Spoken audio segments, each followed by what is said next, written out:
Hey everybody, welcome to this video all about the window of tolerance. In this video, I want to explain exactly what the window of tolerance is and share a number of tips and tricks and strategies that you can use to stay within your window of tolerance, and also some strategies on how to widen your window of tolerance. So all these things will make more sense as I go on.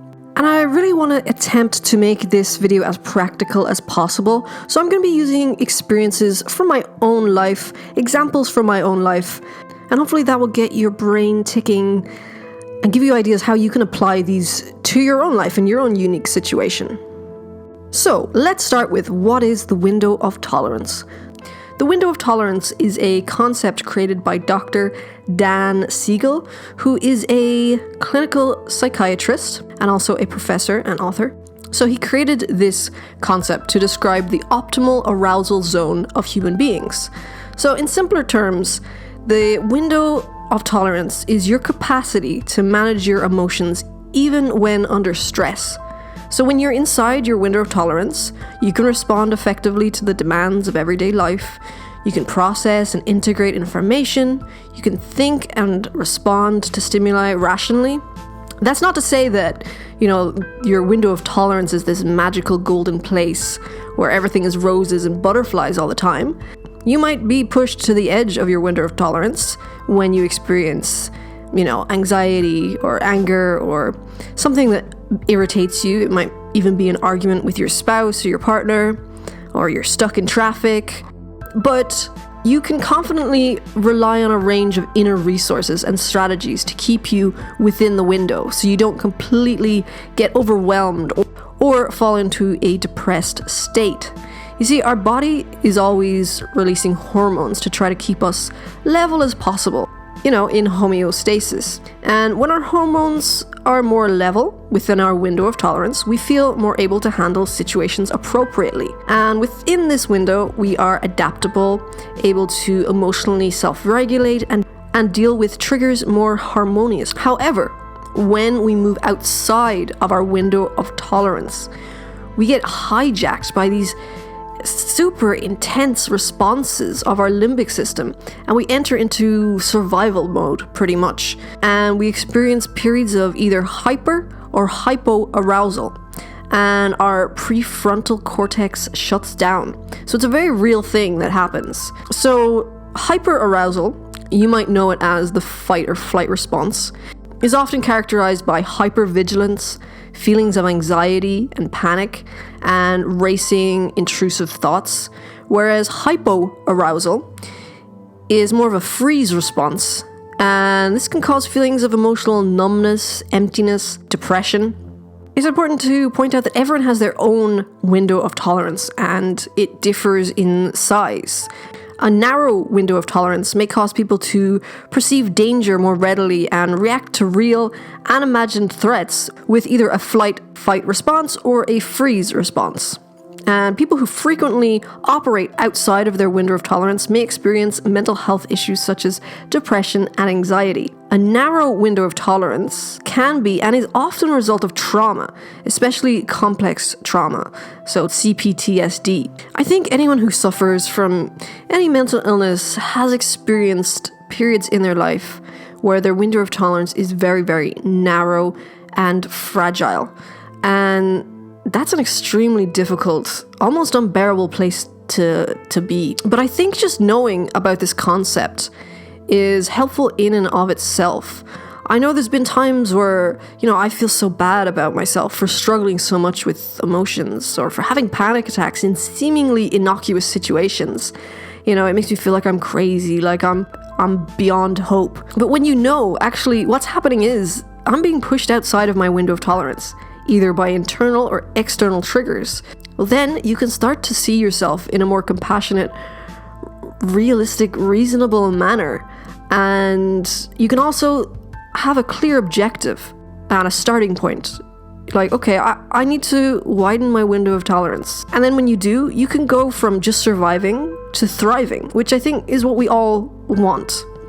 It can be really intense. A person who's often in a state of hyperarousal outside of their window of tolerance may develop symptoms such as post-traumatic stress, flashbacks, nightmares, derealization. And a person who is often in a state of hypo-arousal may dissociate, have memory issues, and experience feelings of depersonalization. I think we kind of covered what the window of tolerance is. Now we want to get to strategies for staying within your window of tolerance. And, these things might take time to really show the effects. They might work instantly, but you do have to have patience and practice them. And just remember that incremental progress compounds with time. So the more you do these things, the more effective they will be. And also, using these strategies as a regular practice, even when you're not feeling triggered, can also help to widen your window, which is essentially what we all want to do. So the first is mindfulness. And this needs to be talked about first because it's an essential step in recognizing your triggers.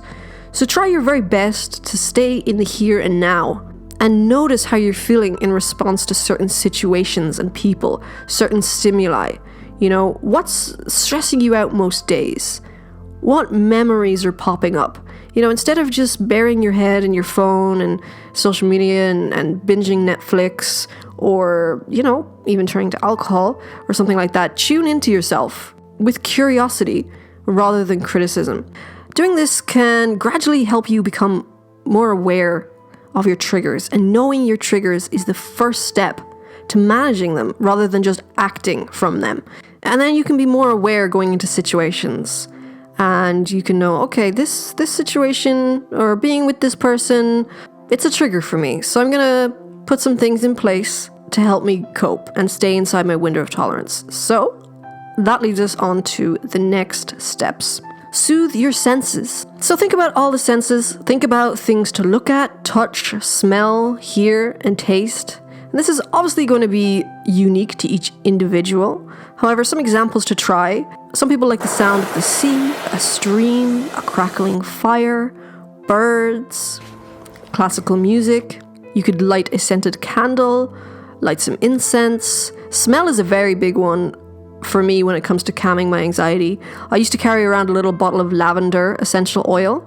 And then my friend gave me one of those porous bracelets. You basically put the essential oil onto them and it absorbs it, and it looks a little less strange than taking out a little bottle and sniffing it. Aromatherapy necklaces and bracelets like that can be super, super helpful. When it comes to sight, you could either look at the things around you, if you happen to be in a beautiful place. But something I do is that I have a photo album on my phone specifically for when I'm feeling really, really down, below my window of tolerance. It's pictures and videos of my dogs, candid pictures of me and my friends, candid pictures. I know a lot of people don't like candid pictures because it's like, oh, I wasn't posing, I wasn't ready. But for me, those are the pictures that really capture a moment, and especially moments where I'm laughing, just to look back and put myself in that place, because for me, laughter is like the best thing in the world. That's also pictures of my plants, of just favorite peaceful places. And just looking at those images can make me feel both calm and inspired. So that is something that you could try. When it comes to taste, you could cook or order your favorite meal. For touch, you could hold and feel a crystal or a smooth rock or even a stress toy. There's a lot of fidget toys out there specifically for that reason. Next, we have breathing, something we all do to stay alive. But also, deep breathing can really help ground you and bring you back inside your window of tolerance when you feel like things are spiraling out, when you're feeling that overwhelming effect of being triggered. Breathing is such a huge topic. There's so many different types of breathing exercises and practices and schools of thought, but I would say it's best to keep it simple and easy to remember. So try just breathing in through the nose for a count of 4, then breathing out through the mouth for a count of 5. Do this for a few minutes, and the longer the out breath, the better, because it will help to calm you. Next, we have physical activity. So if you're someone who is more prone to hyper-arousal, like extreme anger or anxiety, then vigorous physical activity could really help you purge some of that excess energy and help bring you back down and regulate your emotions. Some exercises you could try are shadow boxing, sprint training, weightlifting, explosive high-intensity training. That's not to say that a more gentle approach doesn't also have its place. To use a personal example, when I was going through a very stressful time, one day I suddenly got super terrified of going up the stairs to my bedroom. It was more of an intrusive thought than a fear, and the thought of going upstairs made me dizzy and panicked, and I had this sudden fear that I would never be able to walk up the stairs again. And I started to worry about, like, how would I hide this from my housemates? How would I sleep? How can I live in this house without walking up the stairs? And I'm able to laugh about it now, but at the time it was very concerning. I was really spinning out. So I put on a Qigong for anxiety video on YouTube and I followed along. And 30 minutes later, I was in my bedroom, I was cleaning, I was up and down the stairs doing laundry, and the fear was totally gone. So if you're wondering if any of these things help, just know that they do. You just have to find what works best for you and start reacting differently to intrusive thoughts, to triggers, to intense emotions. Next, we have journaling. Don't feel like you have to be in a nice, calm state of mind to journal, because I think a lot of people have that idea of journaling, that you have to be sitting by a lake or with candles and it has to be a nice, peaceful practice. But you can also write from a place of anger, annoyance, sadness, despair, stress. Don't overthink or worry about grammar or even if it's making sense. This is a cathartic, therapeutic practice. Next, grounding skills. Grounding skills can serve as a life preserver in moments of extreme distress. So you can use these skills to help bring yourself back into your window of tolerance. Stand tall, feel the ground beneath you, really focus on where the ground is connected to your feet. It's a very literal sense of grounding. Feel yourself on the ground. You can take a brief, brisk walk, and as you walk, notice your feet connecting with the floor. You can look around and label objects in the room. Listening to a song that you enjoy, that's a grounding skill, or calling a friend or family member that you trust. A grounding skill that I use is actually playing ball with my dog, but really being present when I do it, feeling the connection of my foot to the ball, really watching and enjoying her amazing athletic abilities, listening to the sounds. So find your own grounding skills that work for you. Next, we have look after your physical needs. I know that whenever I'm sleep deprived or I forget to eat lunch, it becomes way harder to stay inside my window of tolerance. And I think this is true for a lot of people. So make sure you get enough sleep, that you're eating good nutritious meals, staying hydrated. Do things that your tomorrow self will thank you for, especially if you know you have a stressful day or a busy day coming up. Creativity. Creativity has been so helpful to me and countless others when it comes to managing emotions and getting back to a feeling of peace. If you've never been creative or artistic before, that's okay. It's never too late to start or to pick it back up. Try abstract painting, urban sketching, designing, sculpting. Having a creative project, or any project really, to work on can also give you a sense of purpose and meaning when you're feeling lost.